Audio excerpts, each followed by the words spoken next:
takes place between 9 a.m. and 10 a.m.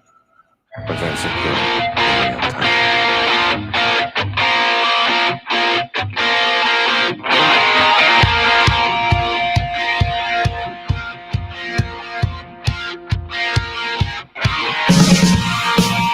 Good morning, everyone. Welcome to FBC Radio Live. That's right, it's Monday. We are just about wrapping up Super Wildcard Weekend in the NFL. We have just one game to go, and that will be tonight. That is the Rams and the Cardinals. But we are here to unpack, unwrap, and react to everything we saw yesterday on Sunday and on Saturday in that case, unless you're a Patriots fan and you want to kind of forget what you saw on Saturday. But sorry, we are here to recap it all. So, John, good morning. Welcome to the show. And I asked you before we got on there, are you a little bit nervous for your guy Aaron Rodgers, who actually has to win a big game? Absolutely. I'm always nervous. I told you, I'm like George Costanza of the Aaron Rodgers fan club. The divisional round has been pretty good. I mean, he's gone to 5 NFC championship games. He's 1-4 in those. I get it. And I keep hearing from you and your rich uncle Skip Bayless that his only NFC championship game win came against Caleb Haney 11 years ago. I get it. But yeah, no, this is a tough matchup. San Francisco's been playing really well. San Francisco kind of has a little bit of a look of the Giants in 07, 2011, where they could put pressure on the quarterback, rushing 4, and that, things are kind of falling their way. I mean, yesterday they played really well. San Francisco did for about 2.5 quarters, and then Jimmy G became Jimmy G, threw a big interception, got Dallas back in the game in the fourth quarter. But yeah, no, this is going to be a tough matchup because Rodgers is 0-3 in his career in the playoffs against San Francisco. Two were several years ago, different coaching staff and all that, but one was just 2 years ago in the NFC Championship game. And my biggest concern is not whether Rodgers can put points on the board against San Francisco. It's will San Francisco be able to stop the San Francisco rushing attack, which is very, very intricate and difficult to deal with. And also the fact that Joe Barry, who's the defensive coordinator of the Packers, and here you can see I'm building excuses already, but Joe Barry, who's the defensive coordinator of the Rams, of the Packers, was the assistant head coach and defensive coach, not defensive coordinator, but defensive coach with the Rams for 4 years, and they struggled against San Francisco with Kyle Shanahan. So that's my big concern is that they're going to have trouble stopping the run game, but it's going to be 12 degrees at kickoff, Ian, and that's going to have to favor Green Bay. They're used to the conditions. Rodgers plays great in those conditions, and Garoppolo probably doesn't. Yeah, I mean that's obviously the biggest. I don't even want to say mismatch because I know, like, look, Jimmy Garoppolo is capable of elevating his game. That's the thing. We've seen it. It's just you can't bet on it. And Right. that's the frustrating thing with the 49ers is because it's like if you knew I mean, I guess you kind of know what you're getting every week. Uh, but look, at the end of the day, man, he wins. He wins. I mean, there's we I know I kind of joked and to kind of push an agenda or something. We're not going to get into because there's so much more to talk about. But I'll just say that the AP voting was not not too kind to my agenda, and I will go to my grave believing it is the biggest robbery in the history of that award. But You are boycotting the Associated Press as we speak. I know that. no, well, I mean, like, look, I said it last year. The award, the reason I cared about it this much this year was because I felt strongly that one guy was not undeserving. But you know what? No. I'm not even going to go down that road. I don't even want to talk about it right now. We're gonna focus on the playoffs and um what we have in front of us, and that is again a pretty good matchup. Something that I think is probably going to be the toughest matchup for the Packers in this divisional round because um, yeah, I'm not a huge believer in the Rams. I don't even think they're Mm-hmm. going to win tonight. So, you know, Mm. yeah. So again, I'm not anticipating that tough of a matchup had they had to go to Green Bay. San Francisco, yes. I think that's going to be tough. But again, Jimmy G, if you play a strong game with Jimmy G, you have to deal with Debo Samuel. You have to do with presumably a Mhm. healthy defense. I know Nick Bosa went down. He went down with a concussion. So if there is some silver lining, it's that this wasn't, when he went down, you didn't know if it was like he hurt his shoulder, or did something that, is a guarantee that you're going to be out several weeks. Whereas a concussion, depending on the severity, you can certainly be ready to go by next week. So that's going to play an important factor, an important role um, in what this outcome in this game is going to be. But look, I mean, the Packers, I think, have enjoyed a pretty nice stretch, and you can speak to this more than I can. A pretty nice stretch of some fairly comfortable matchups. Is that fair? Mhm. Is that fair? They've had. Yeah, I'm not. I hate I'd saying agree. easy. Yeah, I I'm have not. no problem saying Yeah. that. No, it's been they've played teams they are better than. They've gone out and beaten them, which is what you're supposed to do. But yeah, I mean they haven't faced the iron late in the season. I mean, I thought they were really impressive in beating the Rams back about a month and a half ago. I thought that was a really impressive win. Mhm. But then after that, they beat Chicago, Minnesota, Cleveland at home. Baltimore. So Baltimore on the road when Baltimore went for two to win the game. So I their totality is pretty good because they've beaten a bunch of. I think they have 5 wins against playoff teams, which is pretty good. But yeah, no, it's been a pretty comfortable stretch. They played a ton of games at home. I mean, again, the schedule does get balanced at some point. They played a ton of games on the road early in the season and then made up for the home games. And look, they have the biggest home field advantage in the NFL. The crowd is nuts. They're comfortable playing there, and also the cold. I mean, it's not normal for a team to go into a place and play in 12-degree temperatures. And I think they're better built for that than they have been recently. He's great in the cold. He and Brady are the two best bad weather quarterbacks I've ever seen, in addition to maybe being the two best quarterbacks I've ever seen. But they, the team's built for that now. I guess because they've got A.J. Dillon. I really like the fact that they have that running game. And again, that was one of the draft picks that was criticized maybe by Rodgers, but by Rodgers supporters. And I like the draft choice of A.J. Dillon because it gave them a power back. I mean, I'm always interested in my quarterback having a team around him, which I think he does. I mean, he's got a really good team. I mean, they've won 13 games Well, 3 years in a row, not just because of him. I mean, he's a big part of it, but I like the way they've built this team. I think the defense is better, and I like the fact that they've got a 250-pound thumper who will balance that offense. Well, I guess the point of bringing that up for me was I was going to ask you, when was the last time they played 60 minutes? A solid 60 minutes. Yeah, no, that's a great point. And you know what? And I was even watching Tampa yesterday, right? It's like they're the two best teams in football because they're the only two teams that won 13 games, and they have the two best quarterbacks, two best players, whatever. Both teams are kind of guilty of like looking great for 2.5 quarters, and then all of a sudden it's like, what's going on? Like they don't look quite right. And Green Bay's done that quite a bit this year. You're right. I think the only game that they probably played a full 60 minutes, and it's probably an asterisk next to it because Minnesota didn't have Kirk Cousins, which I mean, not a great quarterback, but certainly better than what they used as a fill-in. That was probably the only game recently they played a full 60 minutes. Yeah, Baltimore.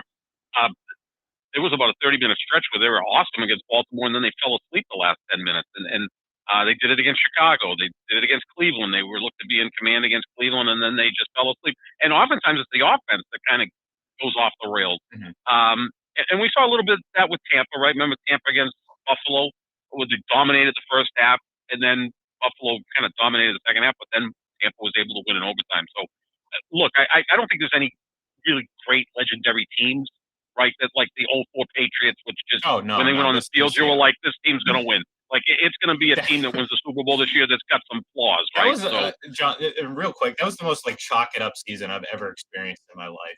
I remember just watching that entire season play out, knowing from the get go that that team was going to win the Super Bowl, and then just watching them walk through the competition, and like they were. It was such a like anyone who watched the Celtics win their title, and in that game 6, it was the last quarter and a half, almost entire second half was literally just a celebration because the inevitable was happening because they were blowing the Lakers out so much. This was like this for an entire season, and I say obviously '07 was a great Patriots team. That '04 team was incredible because it brought together a great defense, a great offense. Like that '01 Patriots team, they had a pretty good offense. They ended up ranking 6th in points per game. Obviously, the defense was probably a little bit more of a consistent unit, but they were pretty good in both. 2003, I think the defense was clearly the dominating unit on that team. 2004, it was both. I mean, you had a great offense, you had a great defense, and again, that was just a chalk it up season. But to your point, there's really not that team anymore. And I know people might be, oh, look at Kansas City. Well, yeah, I mean, it's Pittsburgh. I mean, anyone who didn't expect that to happen is kidding themselves. And if you're going to convince yourselves that that is now the norm, well, I sit there and I say relax, because Buffalo, you're getting the exact opposite in Buffalo next week. I mean, you Mhm. can't go more night and day. Excuse me. You can't go more night and day than this. I mean, think about it. You go from facing a defensive team that, I mean, for the first few drives or whatever, they looked pretty good, but I mean, they just don't have it. TJ Watt, as good as he, is at sacking the quarterback, he's not the this is why I think there should be some pushback with him for defensive player of the year, because like if you look at some of the deep dive, it's like I'm not saying it's as bad as Trayvon Diggs, but you look into it a little bit Mhm. more, and he does struggle in certain aspects, although he's a great Mhm. pass rusher, and that obviously outweighs a lot of things. Whereas Trayvon Diggs picks off the ball, so people kind of look past the awful angle. I mean, we saw it yesterday on that Brandon Ayuk catch and run. Like Yep. I don't know what Trayvon Diggs was doing, but anyways, I mean, you're going from a team in Pittsburgh that couldn't play defense, and that was still a much better unit than their offense, which is saying something. And now Buffalo, who obviously can play defense, has a quarterback that might arguably be better than the one that you have, at least right now in this moment. And it's tough to knock when Josh Allen is on and playing elite football. Mm. I mean, it's. I think he's a far more, as crazy as it sounds, and as crazy as it would have sounded a couple of years ago. I think he's a more accurate quarterback. I mean, he still has his moments where he'll stale his passes, and what, a few weeks ago he had a few interceptions in that bad weather game, and that's obviously a concern. But with everything being equal in a relatively moderate weather, I mean, he's been great a lot, and I think you add in you add in the fact that Kansas City's defense is still vulnerable against the run. I think Mhm. if they get off to a slow start, that's going to be tough going up against a team like Buffalo, because not only can they score to take that lead like Pittsburgh couldn't do yesterday, they can prevent you from scoring to get back in the game, and that's going to be huge. So, uh, great win by the Chiefs last night. I'd be very worried with Buffalo coming into town Saturday or Sunday. I can't remember. I saw the schedule and I Sunday night. forgot. Yeah, Sunday Sunday night. night. And look, Buffalo won earlier this year in Kansas City handily. Josh Allen is a force of nature. I mean, he had more touchdown passes than incompletions on Saturday against Mhm. the Patriots. Talk about a dual threat quarterback. I mean, he isn't a guy who just kind of escapes and runs. They have design runs for him. He's 6'5", 250 pounds. It's almost as if John Elway and Cam Newton had a baby, and it became Josh Allen. I mean, he's got a rocket for an arm, and he kind of runs like Cam Newton did in his prime, right? Yeah. This Very long big, strides, athletic big, guy, yeah, big, like he's not just sliding. He's not going out of bounds. I don't shifty, know how yeah. long I don't know how long the kid's career is going to be. And the other thing I'll say about him, it appears to me that his teammates love him, Yeah. right? I Oh, mean, yeah. you could just tell. I mean, offensive linemen love a quarterback that kind of is like one of them, kind of like a tough guy. He was so impressive Saturday night. Yeah, the AFC is loaded with great young quarterbacks, right? Mahomes, Allen, younger brother Joe Burrow, and Justin Herbert, if he can Mhm. get on a team that figures out when to go for it on fourth down and when to kick a field goal, he would have made the playoffs. I mean, wouldn't it have been so much better at least see the Chargers in the playoffs than the freaking Pittsburgh Steelers? Like, who? I barely wanted to watch that game last night. First of all, after Uh, two games, my eyes are like, are going off the rails, and I'm like, this is going to be a joke. When it got to 28-7, I'm like, see ya. well, I mean, again, because again, they were so clearly overmatched, and look, I mean, obviously that was Ben Roethlisberger's last game, because I mean he just doesn't have it anymore. I mean, if you saw his passing chart, I don't think he threw a pass beyond 3 yards past the line of scrimmage. That's absurd. So like, Amazing. and so that's what I'm saying. Like, yeah, great, huge win. You did what you're ultimately supposed to do, but man, any good team. I mean, I mean, if that were the Chargers early on, assuming again Brandon Staley didn't do something stupid, which I mean, all bets are off when it comes to that. Uh, you're playing against a competent team. The Chiefs are likely having to come from behind because they weren't playing well Mhm. early on. The Yep. offense, I mean, that interception was bad, and give credit where credit's due, because they realized, okay, well, if you're not going to take advantage of the opportunities, guess what? We're going to wake our ass up and start playing great football, and that's what they did, Yep. and then they dominated from that point on. And that's what you can't do to a great team like Kansas City, and that's exactly what we knew was going to happen with Pittsburgh because, well, as nice as it was that they kept the game relatively close, it was just impossible for them to score. Like you're sitting there thinking, like I have zero confidence. And now, look, I'll give Ben a little bit credit. Deontay Johnson wasn't doing him any favors. I mean, No, that that guy didn't help. I mean, they were going on and on about him catching tennis balls before the game, and I'm like, why don't you catch footballs? Because clearly, that's the issue you were having in the game because he had just stone hands that entire game, and it kills the drive. I mean, I don't think it makes a huge difference overall. Maybe the game's a little bit more uh, uh, competitive late, but the thing is it's just I don't know. They were very overmatched early, and I'm right there with you. I'll be honest. I turned the game off Oh, gone. pretty See ya. early. I was just like, you know what? That Bucks game that was fun because obviously I'm a Brady fan, so I enjoyed that. The 49ers Cowboys game, or we'll talk a little bit about that decision here in just a second, was entertaining because it's always fun to see the Cowboys trip over their own feet. And of course, I was right. I picked the 49ers, so I always relish in being right in that sense. But yeah, last night's Sunday Night Football, it was a dud. It was. I don't even know. Aren't we glad we expanded the playoffs to 7 teams so we get to see the Philadelphia Eagles and the Pittsburgh Steelers this weekend because Yeah. it was important to see those two teams. Look, Tampa, Buffalo, and Kansas City essentially had buys, right? I mean, they were easy wins for them, and in some sense, I think it's even better than a bye as long as you don't suffer, massive injuries, and you do have to worry a little bit about the Tampa offensive line with Tristan Wirfs, trying to get back out there on his ankle, and let's hope he's okay. But it was better than a bye because a bye, there's the chance you come out on Saturday or Sunday after being off for 2 weeks that you're flat, whereas Tampa, Kansas City, and Buffalo, they kind of got the workout in, and now they're playing with even more confidence going into the divisional round. So it's, in some sense, almost better than a bye. But you always take the bye because you get to really kind of look at your team, get healthy, and generally teams with the bye get to the Super Bowl. I mean that's pretty much been the history of football since the playoff field was expanded. So yeah, it was an interesting game in the middle of yesterday, San Francisco Dallas, which was no surprise. That looked like the best matchup of the weekend, but there's a lot to unpack in that one. Holy cow!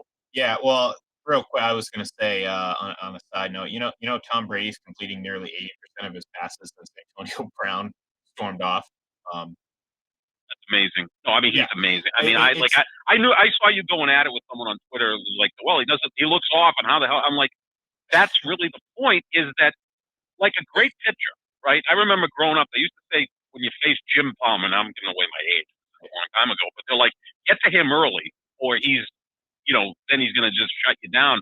Brady's first series a little off. There was a drop in there. There was, yeah. he's always he's always amped at the first series, right? How many times have we seen this Well, first series where he's like, that's but the you know thing. what? They still scored a touchdown because the guy doesn't make mistakes. Well, the person you're commenting on made a comment after 3 passes, and that was what was ridiculous. It's like, Yeah, dude, you're making this definite comment or conclusion based on this, and I'm like, first of all, um, it was pretty damn windy yesterday. So like, there were those first couple passes, yeah. like, you thought, okay, maybe they were off a little bit. There was one where, yeah, he was just off target. And that's fine. I mean, it happens. I mean, we see every quarterback throws. Apparently, Brady's the only one who can't do it, or he No, gets called washed. But yeah, even those first 2 drives, and like, it's always kind of an inside, funny joke because like, people will, go back in revisionist history will say, oh, he didn't throw a touchdown pass. He won a game without throw. Well, guess what?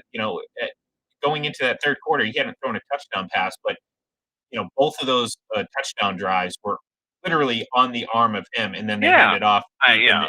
on the goal line. So like, it's funny to kind of see how that gets judged. You sit there and laugh, but yeah, he was sharp yesterday. He was on. I He was mean, fine. again, the just the calmness, just the dealing with all like you said, Tristan Wirfs went in and out. You had the center, the Ryan Jensen, go in and out. You had guys miss snaps. Obviously, Chris Godwin's not there. Brown's not there. They pushing balls to Cameron Brayton, OJ Howard made a catch yesterday. I was like, oh yeah, Yes, OJ Howard. I forgot he was on the team. Stinney, Yeah, former they were first using round their pick. fourth tight Yeah. end, Stinney. They had Scotty Miller making plays. That's giving some Packers fans some anxiety. So Yeah, thanks for mentioning him. Well, to me, I'm looking at it. I'm like, yeah, this is what they're supposed to do, and I like them, and we'll close the show out talking about tonight's game because we'll kind of get into that because that's going to determine who the Bucks are going to face. But I kind of like them against either one of those two teams, especially at home, because I think what we're seeing right now, and it's kind of like what we saw last year. This is more and more becoming a Tom Brady offense, and it's always has been. And I don't want to make some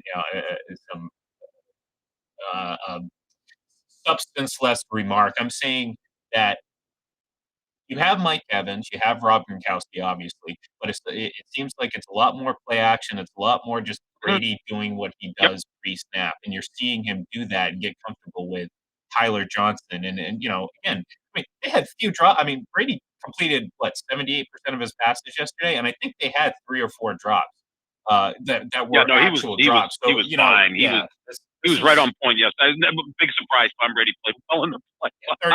35th win. 35th win. He and the Dallas Cowboys are now tied for most third most playoff wins. Well, I tweeted out before the playoffs that going into the playoffs, Tom Brady had 34 career playoff wins. The other 13 quarterbacks that were going to play in the playoffs combined for 37. And we're talking about a couple of certain Hall of Fame quarterbacks in Roethlisberger and Rodgers. And then, Mahomes has gotten off to a pretty good start. Mahomes now has 7 playoff wins, which is pretty good, for 4 years. Give him credit for that. If he's averaging essentially 2 playoff wins a year, which is, that's pretty good. No, I mean, come on. I was going at it with someone saying this guy is, like they like to compare everybody to Jordan and LeBron, right? And I'm like, the only player in the NFL that should be compared to Jordan and LeBron is Tom Brady. As much as I love Aaron Rodgers, I'll compare him to Kevin Durant, but not LeBron and not Jordan. It's almost more. It's more like those guys should be compared to Tom Brady. Well, no, my final thing was don't insult Tom Brady. Now again, I sound like I'm just trying to earn brownie points with you, but don't insult Tom Brady by comparing him to LeBron and Michael Jordan. He's better at what he does than those guys. He's got the longevity of LeBron and just the like I don't know what of Michael Jordan. Like he's better than those guys. Remember when he made those comments of like, why would an organization want Wayne Gretzky and Michael Jordan? People go, what an a-hole for saying that. I go, he's better than them. Yeah. I mean, seriously. I mean, with the guy. I mean, he's 44 years old, and he's still like he didn't want to come out of the game yesterday, which scared the hell out of me. He's just such a psycho, which is why he's the greatest quarterback ever. It's amazing. And then when people push back against him, I'm like, just damn enjoy it. I mean, we're seeing Babe Ruth, right? Like, just enjoy it. One more a win next week, and that would give him 6 playoff wins with the Buccaneers, which would match their entire franchise total from the previous 46 years or 45 years. So that's awesome, isn't it? Isn't that crazy?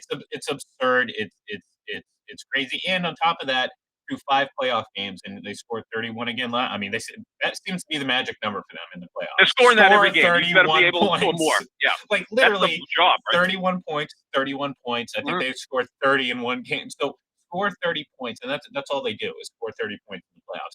And that can't be understated how impressive that is. So they're awaiting obviously the winner of tonight's game, and like I said, we're going to get into that here in just a minute.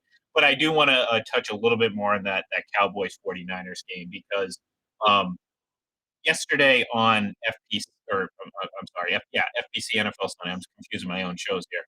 A question was asked, like, okay, where would you rank Dak Prescott in terms of quarterbacks in the league? Is he top 5? And I think there's some argument as to who that 5th quarterback is right now. Who maybe even 4th, maybe 5th, maybe who the 5th one is. Maybe he's not even in discussion. But I think it was an interesting question. But my answers seem to lean on, well, I don't know, because I got to see him elevate his game in big moments, and I was concerned that I hadn't seen that yet. And last night was not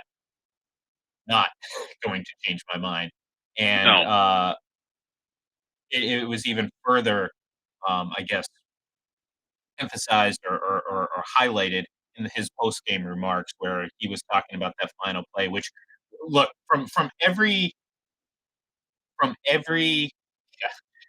Kyle says, great question. Whoever must have asked that must be smart. Well, it was Kyle, so I'll give Kyle some credit for asking that question. But Thank you, Kyle. yeah, very much. Thanks.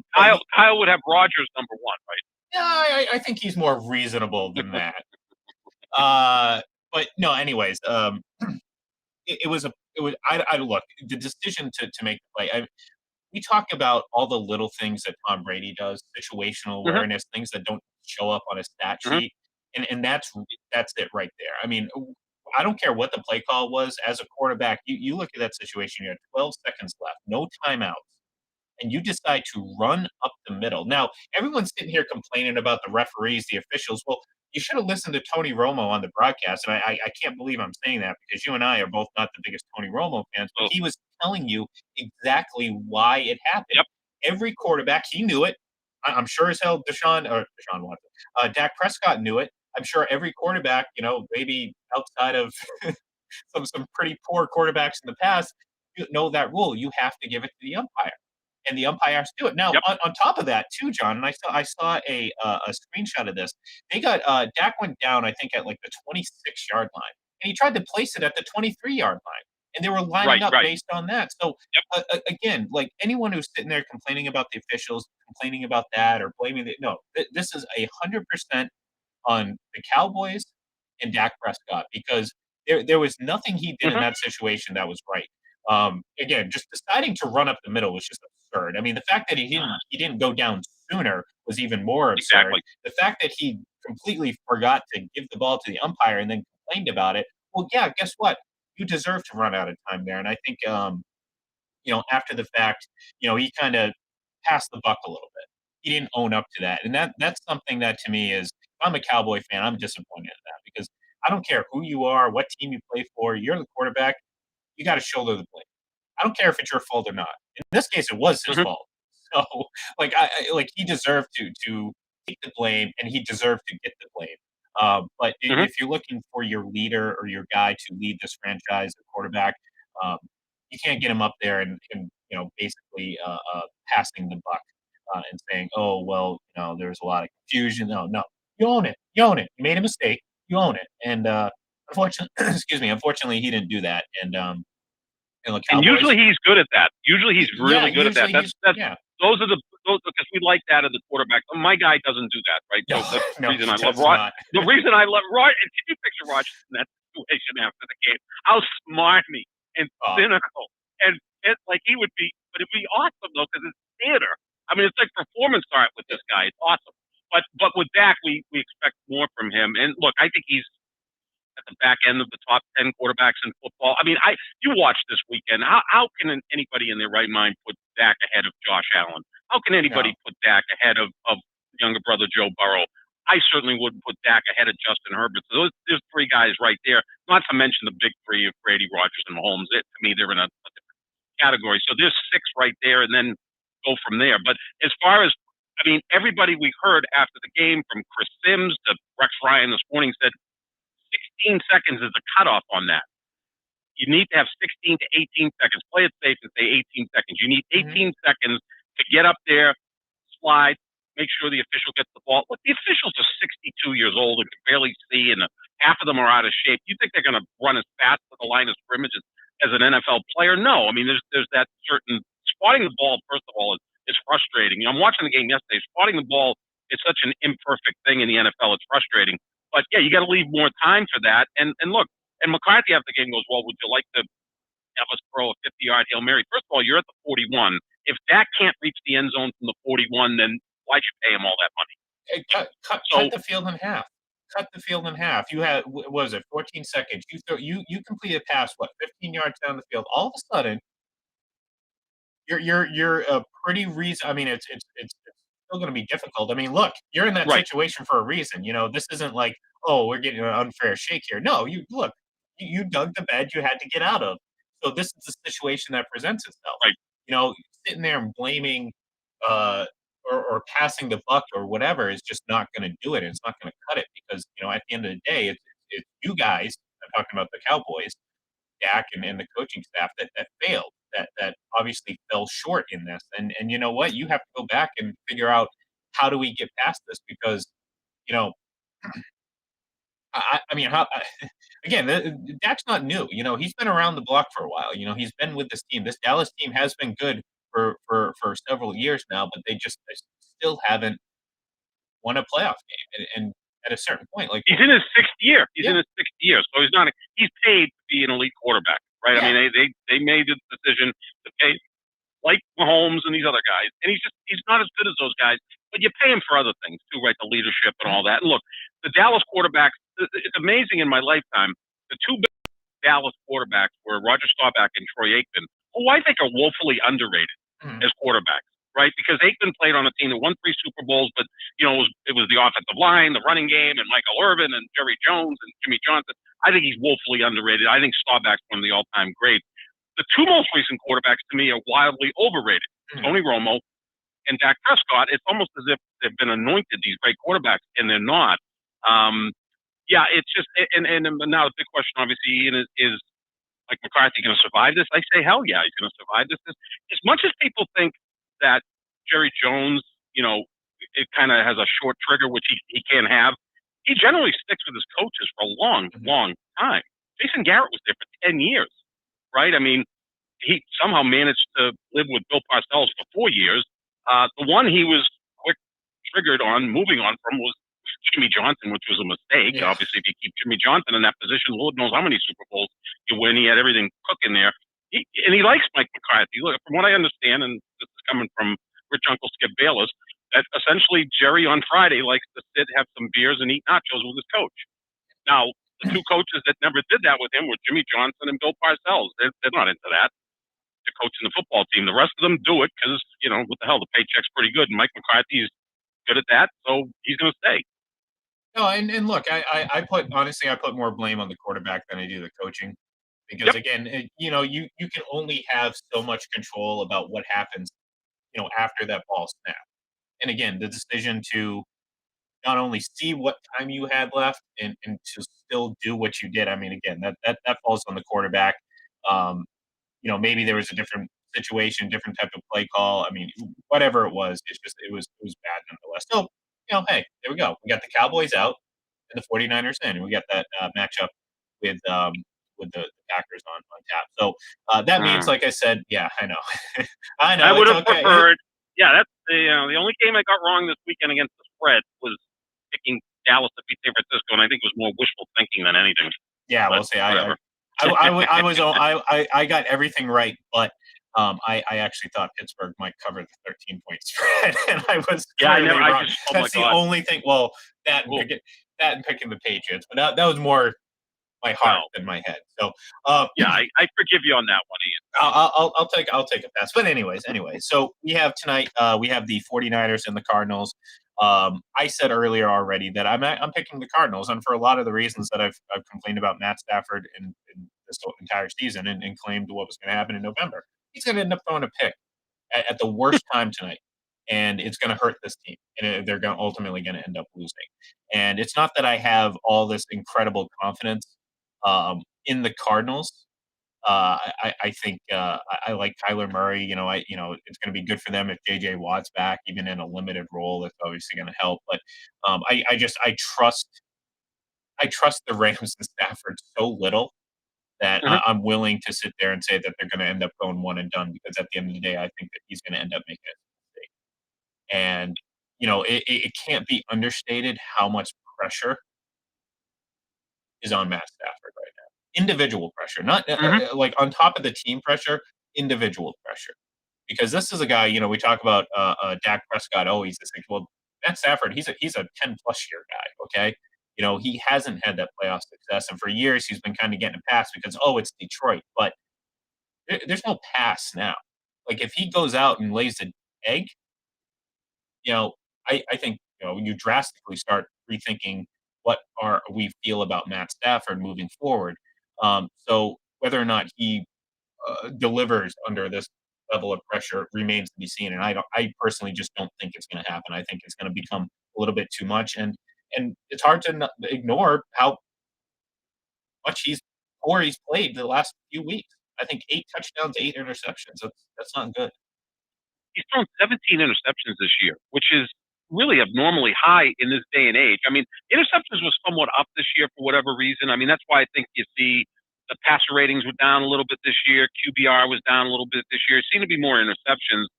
Um, yeah, I thought going into the weekend that the player with the most pressure was Matt Stafford, right? Because the Rams went all in on him. Now, if he loses tonight, the Rams would have gone farther last year, right? Yeah. They won a wild card matchup in Seattle with Jared Goff, and then went to Green Bay and lost the divisional round. So, if they lose tonight, you could say, 2020 was better than 2021. We went a round further, and they, moved first round picks and a third round pick to bring in Matt Stafford, and he was going to be the missing ingredient. And yeah, in comparison to Dak Prescott, I mean, Stafford was the first overall pick. We keep hearing about that he's got incredible arm talent. Well, what's it gotten him? Yeah.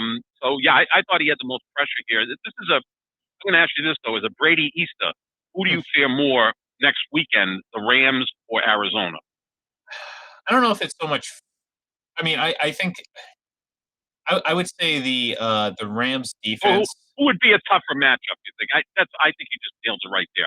I think the Rams. Well, because again, you can't ignore Aaron Donald and obviously we all know how do you completely take Tom Brady out of the game? Well, you get pressure with only 4, and that's it, and you have to play. I mean, it sounds simple, but it's not. I mean, if this was easy to do, then every team would do it, and this and this is the great thing, and I always laugh at this because like Brady's weakness is the same weakness for every single quarterback that's ever played the game. Yes. Minimal pressure from pressure based off minimal blitzers. You get your 4 or 3. That's ideal. Go back to the Giants in 2007, and then just blanket coverage. And again, yeah, of course, that's what you do to every dang quarterback. Okay, that's his weakness. Dang, you use that word again. Yeah, I know, I did. I know. Well, I don't want to swear. I'm getting a little amped up, so I'm trying not to swear. I'm giving my sugars and darn is a Northeast word. Dang is a Florida word. But well, I used to say darn a lot. So, but I've been down here for a while. But anyways, whatever. Forget about it. Let's not talk about my my vernacular down here in Florida. Good word. I like that word. But anyways, I would say it's got to be the Rams defense. Although, again, I think that's kind of negated by the mistake waiting to happen Rams offense. You know what I mean? So that's why I feel like either one of these matchups, especially with the Bucs being at home, is going to be good for them. And I've liked what I've seen from them, even with dealing with these injuries. They're starting to get a much better rhythm on offense with some of these other guys. Like I said, Scotty Millers, obviously Cyril Grayson didn't play, but Tyler Johnson, assuming he can catch the ball more often, and Brashad Perriman too. He seems to have flown a little bit under the radar. So I like what the Bucs can do, and I still ultimately probably would give their offense an advantage over the defense. But it's the potential of the Rams defense being able to wreak havoc in that sense. So yeah, Von Miller can make 3 plays in a game that really put your offense in that's a all dire you really situation, need to, right? Yeah, and obviously Aaron need. Donald and Jalen Ramsey, and all of that. But in a big game, I'm trusting Tom Brady over Matt Stafford, 100 times in 100 times. Although, again, it's kind of weird. Some of the playoff losses have come against quarterbacks that you would think, again, as great as he is, he's the greatest ever. It's a team sport, and other teams can do certain things. But I was texting you yesterday. I just love at the pace they play with. I sit there and go, why can't my team do this? The Packers play at the slowest pace imaginable. And I think with the veteran quarterback, the fast pace benefits them, right? Because they're diagnosing things much quicker than everyone else.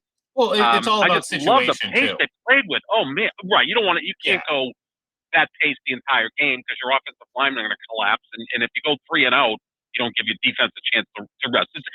That's true. It's like in basketball, you got to kind of pick your spot and pick up the pace a little bit. But that's part of the ability of a quarterback is just game sense and the ability to just know when to slow it down, when to speed it up, when to because we saw this Bucs offense. I mean, that's the thing. He'll get criticized because he didn't throw 3 or 4 touchdowns, but the reality of it was that whole second half, I mean, they were eating the clock up, and then that is Oh yeah. patience and decision making on a large part of the quarterback Yep. because you don't just do that. I mean, we've seen a lot of teams try to just run the clock out and end up Huh. tripping over their own feet. So yeah, it's going to be interesting. So I'll ask you real quick. I mean, who do you got in this game? Is it the Cardinals or the Rams? I still like the Rams, although Cardinals are 8-1 on the road. Can you believe that? And That's if they win crazy. this one, they have to go on the road again. I'll go with the Rams. I just think they're a better team. And although there's a lot of pressure on them, I mean, I think Arizona's not going to have as much pressure because people are expecting the Rams to win. But I'll go with the Rams tonight. I think they're going to win kind of comfortably, too. I think it's going to be like a 34-24 type game. Well, I hope you're wrong because that would mean I am right, and we will come back tomorrow and make sure we rub it in one of us. So thank you everyone for tuning in. Enjoy tonight's game, and again, we will be back tomorrow to put a wrap on Super Wildcard Weekend, and then officially start turning our attention to the divisional round. So thank you everyone. Give us a follow on Twitter at FBC Radio Live, and we will talk to you tomorrow.